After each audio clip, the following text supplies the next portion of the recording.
Hi everyone, কেমন আছো? আশা করি সবাই ভালো আছো। চলে আসলাম একটা ছোট্ট মিনি ব্লগ নিয়ে। আমি আগের দিন আমাদের বাড়ির খাটের ভিডিও তোমাদের সাথে শেয়ার করেছিলাম। সেখানে কিন্তু খাটটা পুরোপুরিভাবে কমপ্লিট হয়েছিল না।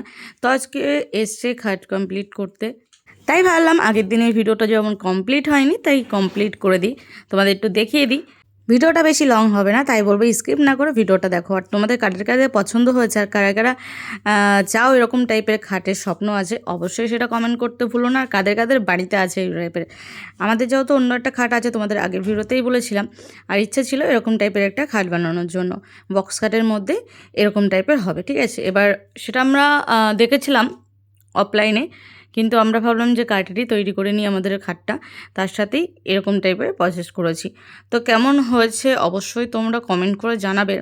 আর যাদের বাড়িতেও জিনিসপত্র থাকে বা সবারই স্বপ্ন থাকে বা শখ থাকে একটা এরকম খাট থাকবে বলে, সবার বাড়িতে বক্স খাট থাকে, কাঠের অবশ্যই আছে অনেকের বাড়িতেই। তাই আমার ইচ্ছা ছিল বক্স খাটের মধ্যে আলাদা টাইপের কিছু করার। আর তোমরা দেখো, ওরা কাজ করছে, তোমার দাদাভাই আর মিস্ত্রি কাজ করছে, আর আমার ছেলে দেখে সেখানে যে ও ধরছে, ও কাজ করবে। আর তোমাদের যদি আমার ভিডিওগুলো ভালো লাগে, প্লিজ প্লিজ প্লিজ সবাই একটু সাপোর্ট করো, যাতে আমার আরও ভিডিও করার ইচ্ছা বোধটা জাগে। কারণ তোমাদের একটু সাপোর্টে, তোমাদের লাইক কমেন্টে আমাদের কিন্তু ভিডিও করার আগ্রহ বাড়ে। এটা কালকের ভিডিও ছিল, কালকে ছিল রবিবার, কালকে রান্নাও করছিলাম, এদিকে ঘরে কাজ করছিল বলে কাঠের মুড়ো পড়বে, এর জন্য কিছুক্ষণের জন্য ফ্যানটাও বন্ধ রেখেছিল। এত গরম লাগছিল, এদিকে রান্নাঘরে রান্না করছি, এদিকে ঘরে এসে বসার ঠিকঠাক করে জায়গা পাচ্ছি না।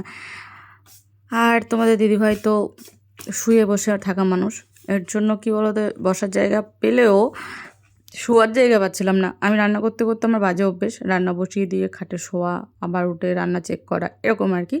এর জন্য একটু প্রবলেম হচ্ছিল, কিন্তু কি করা যাবে, বাড়িতে কাজ হলে পরে এটুক তো মেনে নিতেই হবে, তাই না? আর সবথেকে কষ্টর কথা কি জানো তো, আমাদের খাটটা সব কিছু পাতা হয়ে গেছিলো, ঠিক আছে। পেতে আমরা কদিন ঘুমিয়েছিলাম, কারণ আসছিল না বলে কাজে। আর তারপরে আবার নতুন করে আবার সব কিছু পাতাপাতি করতে হয়েছে।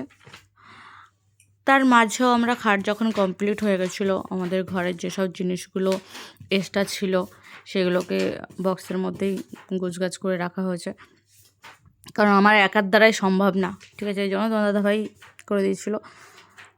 দেখো বলতে বলতে কিন্তু অনেকটাই খাট দেখো কমপ্লিট হয়ে গেছে, হয়তো কিছুটা বাকি আছে। আর আমি ওই যে বললাম, আমি রান্না করতে করতে ভিডিও নিচ্ছিলাম, তাই কিছুটা নিয়েছি, কিছুটা নেওয়া হয়নি। খাটের ভেতরে ঢুকে মাপ নেওয়া হচ্ছিল, ডিল দিয়ে ফুটো করবে তার জন্য। আর আমি অত কিছু সত্যি কথা বলতে জানি না। আর আমাদের আগের খাটটা দোকান থেকেই করে পাঠানো হয়েছিল, আর আগেরটা বক্স খাটও ছিল না, এর জন্য আর কি কী বলবো আমি বুঝতে পারছি না। তোমাদের যারা যারা কাঠের কাজ করো তারা বলো, যদি আমার ভিডিওটা তারা দেখে, তো কি এগুলোকে কী বলে না বলে অবশ্যই কমেন্ট করে জানিও। আর আমার ছেলে ঠুনে ভালো করে দেখতে দেখতে যাচ্ছে। আর ওর তো বাড়িতে কোনো কাজমাজ হলে পরে সারাক্ষণ ফোন ফোন ফোন ফোন, ঠিক আছে। আর কিচ্ছু নেই, মানে এই গরম হোক আর আমাদের গরমে বিরক্ত লাগছে, আমার ছেলের কাছে ফোন, ও ঘেমে টেমে যাচ্ছে তাও বিরক্ত নেই, মানে সাইডে কম্বল পাতা আছে সেখানটায় শুয়ে শুয়ে ফোন দেখছে। তারপরে আর কি, এত গরম লাগছিল, তারপরে চলে গেছিলাম একটু দোকানে লজেন্স নিয়ে আসতে, শরবত করবো বলে। তারপরে শরবত টরবত খাওয়া হলো, তার মধ্যে কিছু ওদের কাজ কমপ্লিট হয়ে গেছিলো, দেখতেই পাচ্ছ। কিছুটা বাকি ছিল সেটাও করলো। তারপরে আমাদের কাজ যেটা ছিল, যেগুলো পুরো কাঠের গুঁড়ো টুড়ো ছিল সেগুলো পরিষ্কার করা হচ্ছে। আর আমার রান্নাও কমপ্লিট হয়ে গেছিলো। আর তোমরা একবার দেখো ঘরের অবস্থাটা কি হয়েছে। আর এখন করতে হবে এগুলো পরিষ্কার। কেমন লাগলো ভিডিওটা অবশ্যই জানিয়ে যেও। সবাই ভালো থেকো, সুস্থ থেকো, টাটা, থ্যাংক ইউ।